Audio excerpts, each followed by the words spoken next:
Welcome to the Voice of the Victim podcast. My name's Ryan. And I'm Rosie. How are you doing tonight, Rosie? I'm okay. I'm drinking a rum and ginger or something. Oh, those little pre-mixed cocktails. I just realized we have the dishwasher running and the door's open. The dishwasher's literally like 10 feet from us. Do you want to close the door real quick? Take two? Well, I can edit this. We're not live or anything. That's right. This is a chill episode. Yeah. Okay. All right.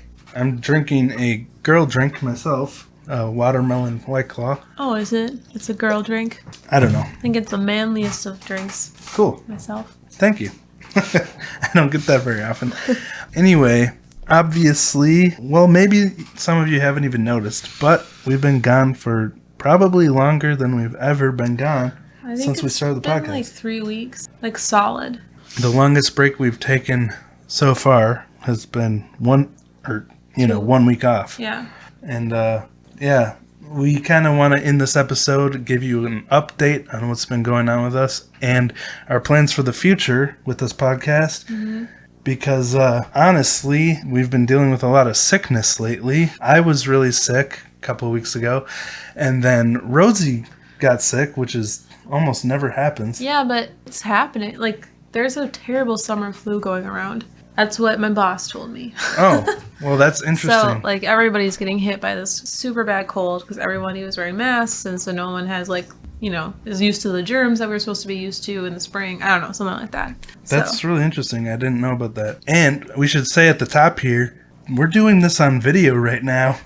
We are. If you're watching this on YouTube, obviously you know that. But anyone listening in our main feed, we are going to start doing our episodes on video and posting them to our YouTube channel. So go find us on YouTube.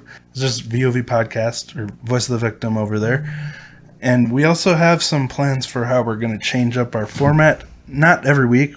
Every other week we're going to do our regular format. Still on video. At least we're going to try that. But it depends on how I'm feeling, to be honest. Yeah, it is. It's not easy for you to get on video, but I feel like the more you do it, yeah. Because I used to be the same way. I used to hate being on video. I didn't want people to see my face. I felt super awkward talking to a camera. Yeah. But I've gotten a lot of practice with it lately, doing Wave Potter over on YouTube. Mm-hmm.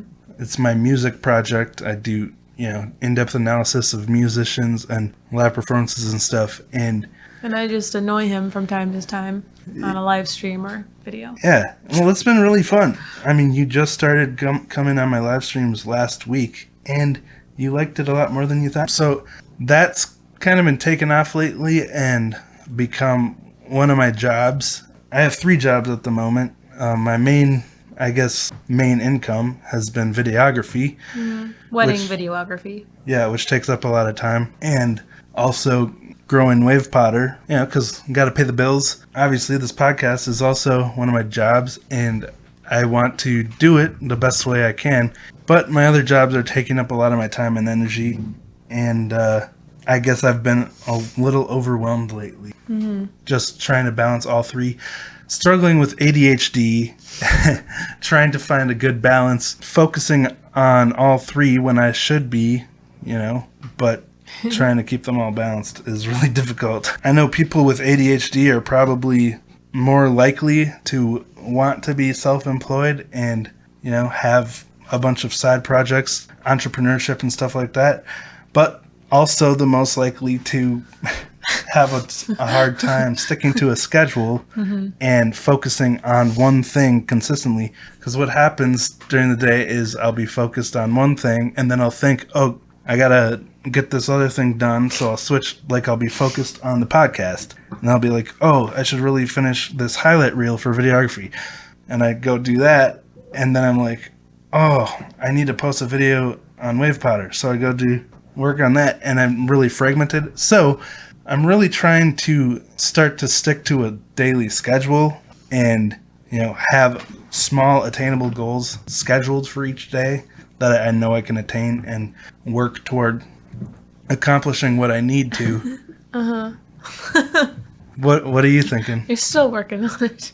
I know. It's a constant struggle. I'm always going to be working on it because, ADHD And I've chosen not to be medicated at this moment because I have been medicated in the past, and I feel like it kind of inhibits my creativity a little bit. But I don't know.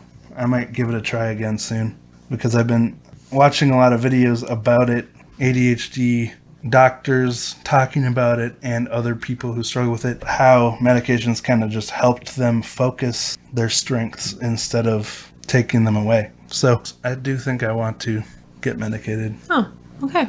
I don't know. That just kind It's of scary. flip-flopped. I know it's scary because I have a lot of personal experience with medications. I mean, people I know having medication, prescription medication, go very south.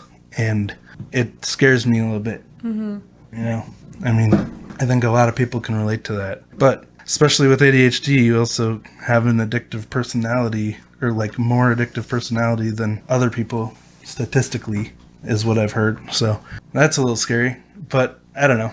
It's something I'm still trying to consider, weigh the pros and cons of. Anyway, what's new with you, Rosie? Well, I've been pretty much just as busy. Ryan over here is doing videography, and I'm doing photography for the same company, photography and wedding, I guess. Which one of our best friends Started. Yeah, she grew from the ground up. So we've been really busy with that because obviously it's summer and the weather is nice, and it just seems like everybody wants to be married in the summer versus the winter in Minnesota and Wisconsin.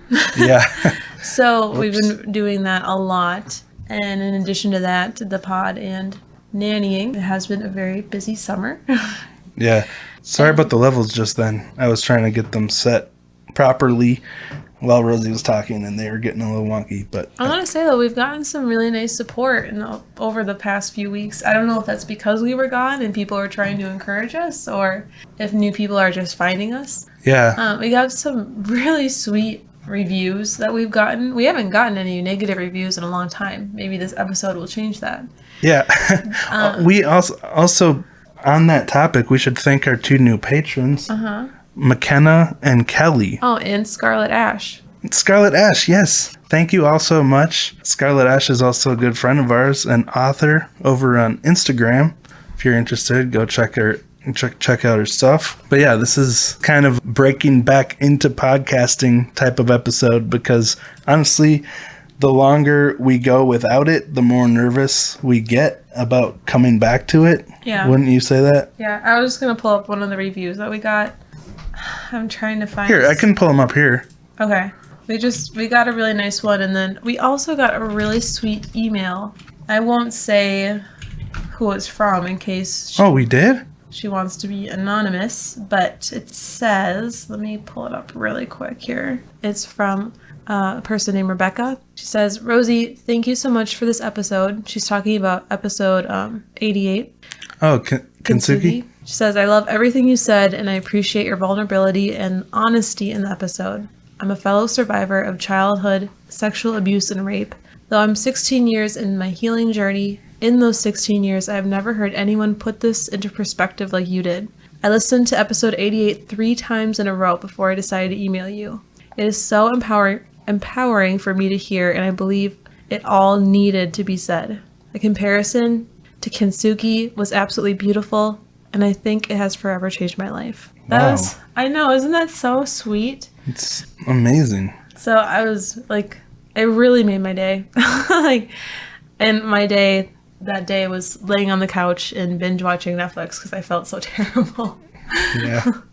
Yeah, that doesn't happen to you very often where you're so sick that you actually lay on the couch because you can't stop going usually. I know. I just realized my email back to her, I spelled Kintsugi wrong, which is so typical. Oh, that's really nice. Yeah, I thought that was really, really sweet. And I don't know, I'm just like, oh, this was a good time to get an email like this. Like, I need to re-listen. Yeah, no kidding. Or read about Kintsugi. I feel like it's stuff like that, though, that keeps us going because especially when we have long breaks like this, I feel like it's a lot of the stuff we talk about, it's really hard to talk about it week after week after week. Well, they're mostly downers. Yeah. You know. I appreciate remember when John Krasinski did Some Good News? He did that little show with Good News. During COVID. Mm-hmm. Yeah, that was really nice. Like, that would be fun. But it's also very... That would be fun. It would be fun to be able to focus on good news, you know? And that's kind of what my wave power thing has been, is kind of almost like a therapy for me. I mean, music's always been therapeutic in my life. It's been what I go to you know, focus on happy things, be positive. But I also, especially from doing this podcast, I've learned how important it is to talk about things that aren't happy, to talk about what we talk about. Because it's a lot of stuff that's important to remember, and a lot of stuff that makes you appreciate what you have. Right. And then also on top of it, hearing from people that have found so much value in our show and appreciate what we do. Even some people who say that what we do has helped them. Like, that's crazy. And it makes us want to keep going and keep doing what we're doing. Well, yeah, it's more than what we could have ever asked for, because we never were expecting to get those kinds of emails or reviews or statements. I know. And one of our biggest priorities on this show is being able to help other people who have lived through these kind of things, give them a platform to share their story. Right. Sorry, I'm trying to figure out this setup here because this is our first time recording together in this spot. Because usually you're across the desk over there and we're focused on the audio, not so much on the video. Anyway, we want to say thank you so much to everyone who listens every week and all of our new listeners. We have gotten a decent amount of new listeners lately, and thank you for jumping on board. Sorry for this long break right after you've subscribed to us. I know, we're so lame.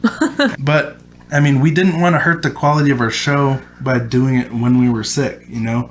Actually, this week I was working on a full case to cover, but as these things go, I had to choose between getting it out today or having a good quality episode. So I decided we'll save it for next week because I found a bunch of new details in the case that I didn't want to put the story out without including, but they would have taken me time to add to the outline and just didn't have it today. Are you going to tell us what the case is or no? It's a French case, I'll say that, and it was requested by one of our listeners. Cool. I think over on Instagram they sent it. The story we're covering next week was suggested by Amanda over on Instagram. Well, they're a blogger, so they probably won't mind us giving them a shout out. Amanda, okay, never mind. I don't know how to pronounce that. It starts with a Z. I don't know. I'll wait and ask before I give a shout out. But yeah, we will be covering a case that you suggested to us next week. Awesome. But I didn't have the outline ready to cover it as well as I wanted to. So that's why we're not doing it this week. And we had to get an episode out because we had a sponsor this week. So just full honesty. But here's the new idea that we had for being able to make this show more sustainable and, you know, put out better quality content more often, but also stay consistent, is that every other week we'll be talking about current news stories that, you know, have happened recently, not full coverage of a total story and case. And then every other week we'll do a full story. So I have 2 weeks to write the outline because putting together a full outline in 1 week has been a lot on top of my other jobs. And it may change in the winter. I feel like once wedding season calms down, like who knows if people are absolutely disgusted with this new plan. Well, you know, we make what we make and people can choose to listen or not. That's kind of the way it is in podcasting. But we will be still every other week putting out stories the way we have been forever, or since we started. So we'll still be making the content people subscribe for. And, you know, in the future, we may go back to a story every week. That's what I just said. Oh, yeah. Anyway, speaking of which, let's hop over. I found this page on oxygen.com that has a lot of true crime news. So I thought it would be interesting to go through that. What do you think, Rosie? They're all pretty sad. I know. So I don't know which category to pick. But that first one looks interesting. Entitled, I Deserve Everything I Get. Man sentenced to 205 years for killing family. Oh my gosh. Christopher Stokes killed 5 family members. The youngest was 14. Oof. Oh, and he's from Wisconsin? Oh, no. That's where we live. Okay, so this 44-year-old man, Christopher Stokes, pleaded guilty last month to 5 counts of intentional homicide. Wow, he even told on the 911 call, or said on the 911 call, "I just massacred my whole family. The gun is still upstairs with the bodies." So was that like Why? instant regret, or was that realization of what he just did? Let's see if it says anything about Oh my the goodness. motive. What the heck? Okay, so among the victims was his on and off again girlfriend, Teresa Thomas, 41 years old.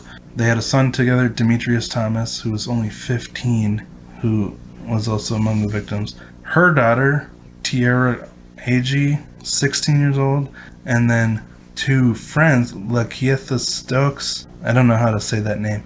Lakeitha? Do you think that's Lakeitha? Lakeitha Stokes, 17, and Marcus Stokes, 18, which was Christopher's niece and nephew. Again, Christopher is the murderer. Wow. What the heck? When police Why? showed up, he was sitting on their outside curb with Teresa's 3-year-old grandchild. That's terrible. Guess it's good he didn't kill the grandchild, but still, like, let me see. He says, "I don't know what in the world came over me. Woke up and just had blood on my mind." Oh. Oh my gosh. He says, "The reality is I can't take it back. I did the ultimate sin. I deserve to be locked up. I deserve everything I get. I'm not asking for leniency or anything like that. I deserve it. No one in the world should have done what I did." What the heck? That's Woke up and had blood on my mind? Like, how does this happen? That's so sad. He's been sentenced to 40 years per victim, plus 5 years for the illegal possession of a gun, because he was already a convicted felon. Huh. Yeah, I guess he had a lengthy criminal history, including felony battery, felony bail jumping, and felony intimidation of a witness from 2007. So yeah, he shouldn't have had a gun to begin with. not at all, especially when it also mentions that he had been hearing voices. So he probably had some, what's that called? Some mental disabilities. Yeah, well, where you hear voices. Schizo? Yeah, Schizophrenia? schizophrenia. And unfortunately, due to COVID-19, his counseling sessions were canceled and he could only do the phone-only communication, which is just not the same. This is so weird, though. It's so sad that someone who was legally not supposed to have a gun was able to get one. And again, that's one of those things where even if guns were completely illegal for people to own, there's so many people obtaining them illegally. Like, the illegal gun owners will still have guns. That's and a good then point. none of the legal gun owners will be armed, you know? Like, it's really sad that he was even able to get a gun. Because obviously he was dealing with mental issues if he was hearing voices, although he could have just been saying that. But he turned himself in. That's the part I can't wrap my mind around. Like, why would he just turn himself in, take all the punishment? Why even get to that point? So sad. Huh. Alright, which of these do you want to talk about? I guess you picked that one, didn't you? Oh my gosh. Women charged with murdering husband? With ATV? Oh my god. I think this is supposed to say woman. Woman charged with murdering husband with ATV after a fight leads to demand for divorce. How do you get divorced if you've already murdered your husband? Hold on. Okay, a family ATV outing in Oklahoma ended in tragedy over the weekend when a fight between a husband and a wife escalated into murder, according to the Pottawatomie County Sheriff's Office. Where is that from? Pottawatomie. It sounds like Wisconsin too. No, it's Oklahoma. Oh, Oklahoma. Okay. I guess it's just Native American. Chanelle Lewis, 35, has been charged with second-degree murder in the death of her husband after running him down with an ATV. Do you see what the argument was over? Food. What? Now that scares me. Like, that people are having these insane freakouts to the point of killing each other over something so simple as food. Like, how? How is that even possible? It says there was some alcohol involved. But still, like, food? Were they trying to decide where they should go for dinner or something? Wow. Christopher Cornett and his teenage daughter were present during the incident they ran after her when she tried to drive off after the incident, and then she tried to run them down as well. She must have been pretty intoxicated, right? Yeah, you would hope. Like, why would she go after her son and granddaughter after this? So her son, Christopher, actually jumped into the ATV to try to remove its keys and trying to fight the ATV out of her control. What? Okay, so the couple, Chanelle and Christopher's daughter, their teenage daughter, is the one who reported this to park employees, saying that her father died, which was at the hand of her mother, Chanelle. Ugh, that's so sad. That is terrible. Can you imagine having to report? I wonder if Chanelle was her mother or what, but I can't imagine having to report that. Well, it's as a teenager. I can't imagine having this like fun family day where everyone's ATVing at a park, and then after some alcohol, like, you know, It escalates it to that. escalated to that level. You're not supposed to operate an ATV while drinking anyway, you know? And this is why. It's not just because you won't lose control, but it also inhibits your judgment and inhibits your decision making, where if you get a violent outburst, you won't be able to control it as well as you would when you're sober. So, like, having an uncontrolled violent outburst while driving an ATV, ugh, that's scary. She claims that he assaulted her before she ran him down. Yikes. Oh, here's an interesting thing. She had filed for 2 orders of protection against her husband in Cleveland County, but a judge had dismissed both requests. This was back in 2020. And the sheriff said that authorities have witnesses that confirmed her acts were intentional, which we just talked about. Well, I feel like we're missing so much information because it's like, were her attempts to File orders of protection? yeah, was there some facts or some stock behind those, or was she just like really Evidence? yeah, Yeah. was she a scorned woman who just wanted to make her husband upset? I don't know. Well, yeah, it's very possible there was a lot of baggage that went behind her feelings and actions here. Yeah. I mean, no one just snaps like this for no reason, You don't think so? I mean, but still, like, yeah. Well, that's what I wonder about the first story we talked about, too, is he says it was he just woke up and decided to do it, but there had to be something else, some kind of motive, which obviously a motive never makes something okay, but there are always 2 sides to a story. True. You know? There must have been something more if she actually did file for protection twice last year. Yeah, you're right. There probably was something more. We're just not. This is just a little snippet. It's not like the whole story. Yeah, that's the thing about covering these little stories is there's a lot we don't know about. She looks pretty rough in the photo. Looks like she had a rough mugshot. night. Looks like she has a black eye. Yeah. Pretty bad. Hey, this is Ryan. Just wanted to cut in here real quick and explain the article we were reading on Oxygen was worded weird, and they've since removed it, but apparently Christopher Lewis, who was killed in this incident, had asked Chanelle for a divorce. That's when she decided to get in an ATV and run him down. And Chris's son, Christian Cornett, he said he's still recovering from the real-life nightmare, trying to understand why this even happened. Christian said he was a great man and would help anyone in need. I have 1,000 brothers because he was a father figure to everyone. Apparently the initial charges were manslaughter, but after more investigation and evidence, those charges were upgraded to second-degree murder, and they're still investigating exactly what killed Christopher Lewis. Oh, okay. Well, let's do one more. Okay, I would like to talk about the Drake Bell case. Oh, yeah, let's do it. I hope that some people who listen to this podcast know who I'm talking about. Drake Bell, aka Drake and Josh, the show that everybody in who's our age loved, I think. Were you too old for Drake and Josh? No, dude. Were you into it? Okay, you were super into it. I love that show, and he was like so cool and like this cool ladies man, and you know, the super sly flirt. And that, I mean, he's just kind of gone off the rails. It's really interesting. different trajectories between Drake Bell's life and Josh Peck. Yeah, because Josh Peck has like totally become a successful family man. He's like super sweet. He's married, he has a kid. He's just like a solid guy. But Drake Bell, he's a loser. Yeah. Josh seems very grounded. And I have a theory about how they got to where they are. Do you? Well, just molded through Drake Bell's popularity on the show came from his looks. It was all surface level. And the whole idea of him being this ladies' man from the show. Yeah, he didn't really earn the respect he had as a kid. It all came from his looks. Yeah.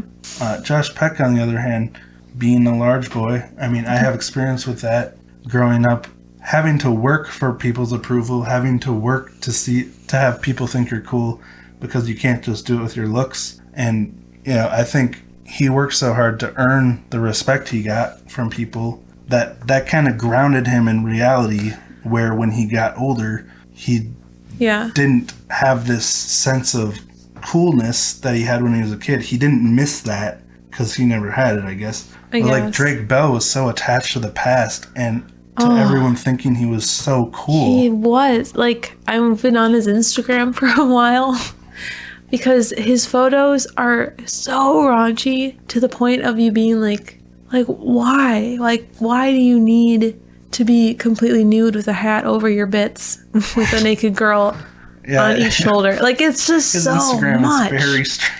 It's so much. I mean, everyone has their own hobbies. Everyone's into what they're into. And that's not why we're talking about him. I mean, if he wants to do that, that's fine. It's because I pretty much predicted this would happen, and it did.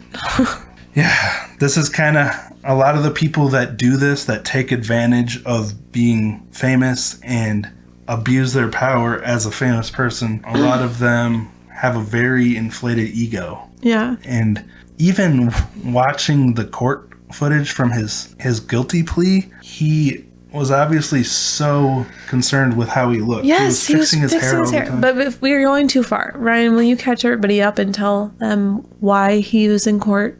Yeah, this is a Deadline.com article. It says, in Ohio yesterday, well, this was from June 4th, so we're a little late to this story. This one says not guilty, but in the video from YouTube. No, here, I'll look up an article. Okay. Drake Bell. He got in some trouble with an underage girl. Josh Peck speaks out? Oh my goodness. Okay, I'll go to this one. This is according to USA Today. Drake Bell, the former star of the popular Nick show, Drake and Josh. Who's 35? Yeah, 35 years old. He was sentenced on Monday. This is from July 12th. A lot more recent. So, he was sentenced to 2 years probation on child endangerment charges relating to a girl who met him online and accused him of sexual contact after she attended his concert when she was 15. Yeah, so at first he pled not guilty, but then he did plead guilty. His actual real name's Jared Drake Bell, 35, of West Hollywood, California, pleaded guilty on Zoom to the felony attempted child endangerment and misdemeanor charge of disseminating matter harmful to juveniles. So he's got 2 years of probation and 200 hours of community service in California. It's just so interesting to me because I'm thinking about it, the psychological backings of this, that he has to have this or maintain this image that he's so cool and he's like so hot and sexy and wanted, and has such low self-esteem or such low confidence that he finds it appropriate to find a 15-year-old like that's an okay. Well, here's the kicker: is this says it's about sexual contact after she attended his concert when she was 15, but the victim, who's 19 now, when she was talking about it, she said he actually began grooming her when she was 12. So this wasn't a one-night thing. This wasn't the heat of the moment passion. Well, even if it was. This was when she was... Wouldn't matter. When she was 12 years old, he started talking to her. Yeah, but this... Online? This is the difference between premeditated, you know? I mean, this sounds like my abuser. He actually thought this through. He put work into grooming a 12-year-old. She said she initially felt loved and protected by him during online chats. His but then his messages became blatantly sexual after she turned 15. She said that he eventually started making her feel uncomfortable with what he was saying, but because of the power dynamic that we talk about, she felt trapped because, she idolized him. And that's like when we were talking about Austin Jones, that's the trap of abusing your power as a celebrity. These people feel like they don't want to lose this contact with this famous person who they've idolized. And that throws off the power balance. It's not two equal people in a relationship. It's a person in power and it's a child. And then it can go for any type of statutory rape situation. It doesn't have to be a celebrity. If someone's older than you and more experienced in life, they're going to use that as a focal point of like, this is why you should trust me. This is why you should love me. This is why you shouldn't tell anybody because I know better. Yeah. Remember how cool I was?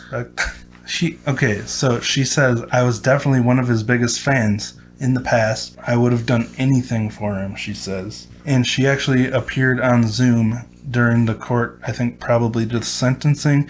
She said that the two of them exchanged explicit photos online and that he engaged in sexual conduct with her on several occasions, including at that concert venue in Cleveland and at a hotel when she was 15. She called Bell a pedophile and a coward. Now Bell's attorney, this is interesting, Ian Friedman, disputed the claims, saying there were no explicit photos or sexual contact between Bell and the victim, and that the inappropriate conduct that did occur was reflected in the charges that Bell pleaded guilty to last month. So I guess the photos and the actual sexual contact, he wasn't charged with that. He wasn't charged with rape. There's no evidence. Yeah, the evidence is gone. But if there were... Well, evidence is important, but he did plead guilty. Well, that's what I'm saying. If he pled guilty, chances are they did share photos online. Like, why would on some Snapchat of the stuff or she something says be true, but then she's making up other stuff?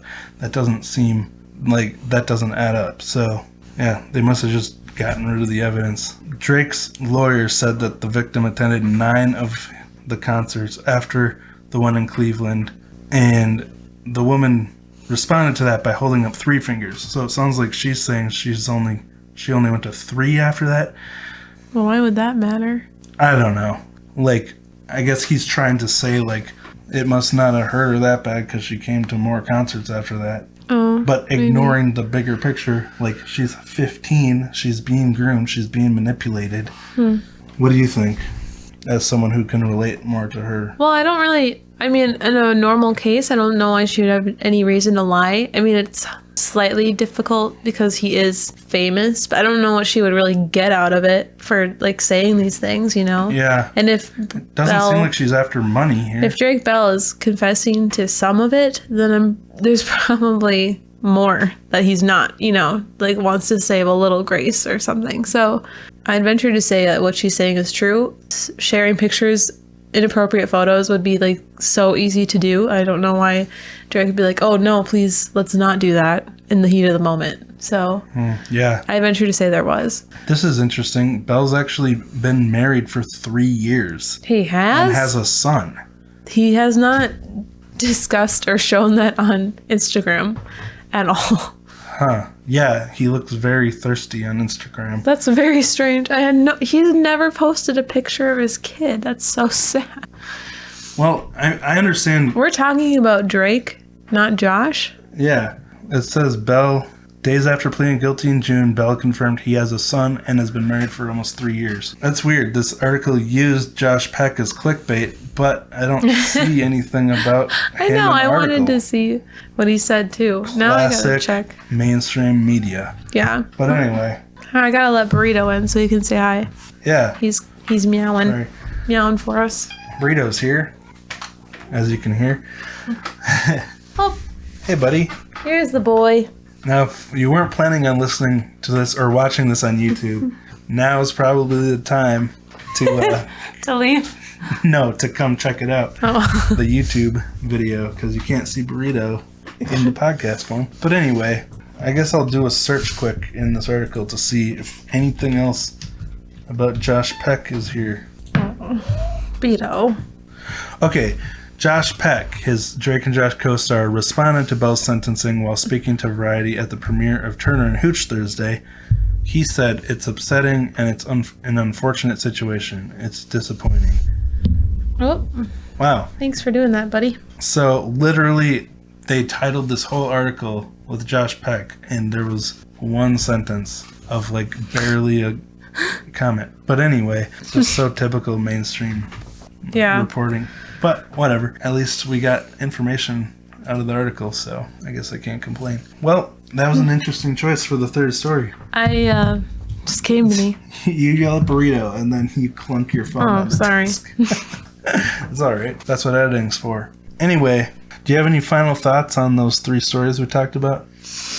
Well, naturally, the Drake and Josh one was really intriguing to me, but mostly because I really liked that show. And after looking at Drake, his Instagram, like I found it, I like fumbled upon it like a year ago, and I've been fascinated ever since and made claims saying this guy's a weirdo, he's going to do something stupid, and he did. You did, I remember that. So.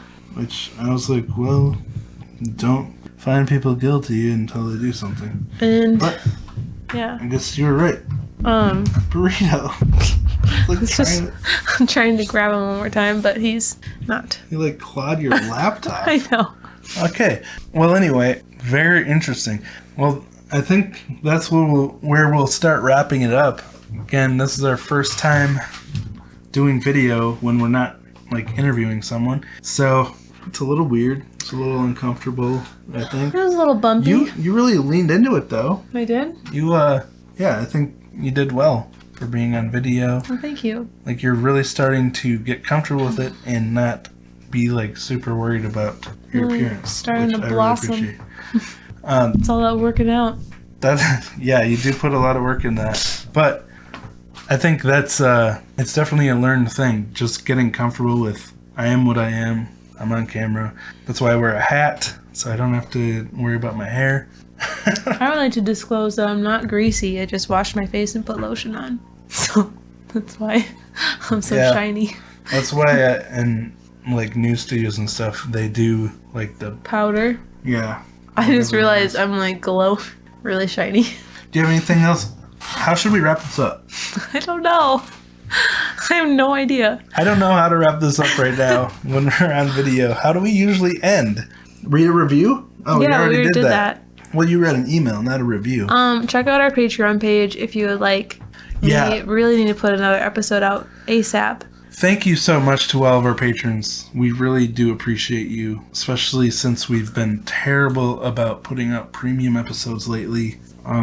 Like I talked about in the beginning, I've just been very overwhelmed with my 3 jobs, juggling all of them, and, gotta pay the bills. You gotta do what you gotta do. Mm-hmm. So, thank you all for listening. We are working on it, making the show the best it can be. Hopefully, this new format was kind of interesting. Yeah. Give us your feedback. We're always looking to improve. Yeah. Let us know what we can do better. Maybe if you guys could comment if you like this format or if you don't like it or what things you'd like to hear. Just some suggestions for what we should do in the future. Well, it's not really like or dislike. It's what can we do better to improve this format? Because I think we're going to do it, or else we'll just do 1 episode every other week. But, I want to give people something every week. Right.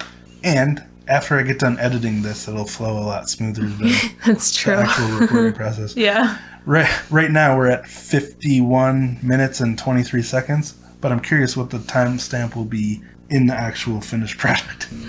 and that will show just how clunky this has gone. But that's pretty typical when we record a podcast episode. We record for an hour. It usually ends up being like 40 minutes long. So yeah, it's just the way it goes to make it flow. All right. Well, thanks for listening. We appreciate you guys. Thank you. And we'll talk to you next time. All right. Bye.